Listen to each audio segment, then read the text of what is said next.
Papansin ng isang kongresista na parang napapraning na si dating Pangulong Rodrigo Digong Duterte sa napipintong pag-aresto sa kanya ng International Criminal Court or ICC sa kasong crimes against humanity kaugnay ng libu-libong kataong napatay sa war on drugs ng kanyang administrasyon. Sinabi ito ni ACT Teachers Party List Representative Franz Castro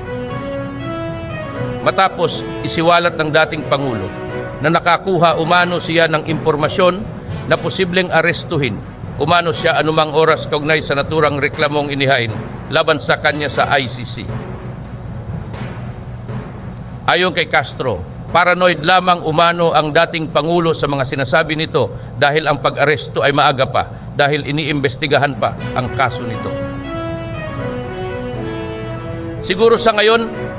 ay hindi pa totoo yan, baka